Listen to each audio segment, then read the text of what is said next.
My name is Clara Jameson, and I am 26 years old. I live in the quaint little town of Maplewood, New Hampshire, surrounded by trees that change color in a spectacular display during autumn, the kind of beauty that can sometimes cause you to forget the ugliness lurking beneath the surface. I have always been the kind of person who values trust and loyalty. My best friend for years was more like a brother to me. He knew everything about my life, my struggles, and my dreams. He was someone I thought I could rely on, someone who would always have my back. But lately, I realized that I had been blind to a dark truth about him, a truth that shook my whole world. It all came crashing down when I stumbled upon some disturbing information.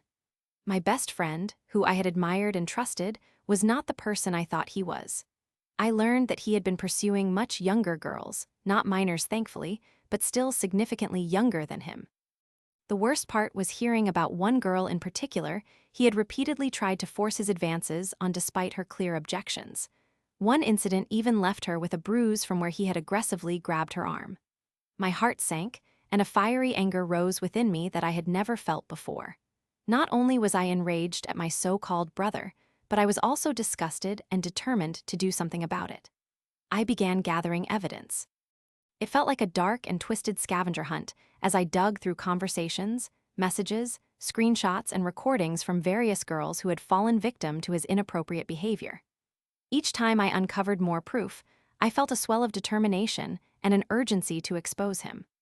I synthesized everything into a presentation, meticulously organized with photos, messages, videos, and even audio recordings from those brave enough to speak out. I wanted to make sure that when I played this for him, he could see the full extent of his wrongs laid before him.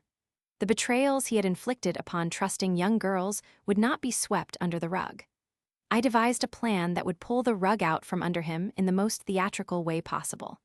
I invited him over, along with some mutual friends, under the guise of simply playing games like we always did. I informed him that I had transformed our usual hangout into a party atmosphere by serving what I told him was alcoholic apple juice in a can. Seeing him start to sip on it, I felt a mix of joy and anticipation. He began to act silly and tipsy, fumbling with the controller as if he really were drunk. Everything was going perfectly according to my plan. When the time was right, I connected my laptop to the television in the living room. The moment the images started flashing across the screen, I could see the color drain from his face. I had added some music to the presentation, hoping to create a dramatic backdrop. I clicked through the slides, showcasing his abhorrent behavior piece by piece. He started yelling, claiming that his accounts must have been hacked, that he could not have possibly done these things. The video clips of him aggressively pursuing those girls played next, and with each passing minute, his facade crumbled. At this point, my heart raced, exhilarated by the sweet taste of justice. When the presentation finally finished, silence enveloped the room. Our friends had gone from laughter to disbelief, and the look in his eyes told me everything I needed to know. He was cornered.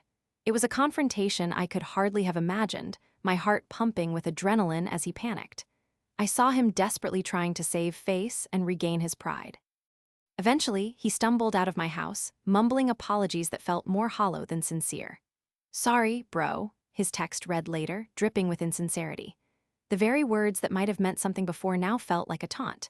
But in that moment, waking to realize that I had taken a stand, that I had shined a light on the darkness he carried, felt amazing.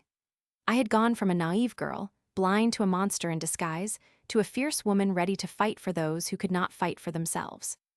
The knowledge that I had gathered evidence not only for the sake of revenge, but to protect those who needed it reinforced my sense of purpose. As I settled onto my couch, reflecting on what had transpired, I felt empowered. While I could not erase the pain he had caused, I had exposed him for who he truly was. I knew there would be consequences for his behavior, and I hoped that this would serve as a lesson he would never forget. He had genuinely believed he could get away with his actions, but not anymore. Life moved on in Maplewood, but I had changed. I felt a deep fulfillment knowing I had taken a stand. As for him, I couldn't help but wonder how he would cope with the fallout. It was not just his friendships that were impacted, it was his character, reputation, and his very identity. And there was a poetic justice in knowing that I, a simple girl from a small town, had brought him down.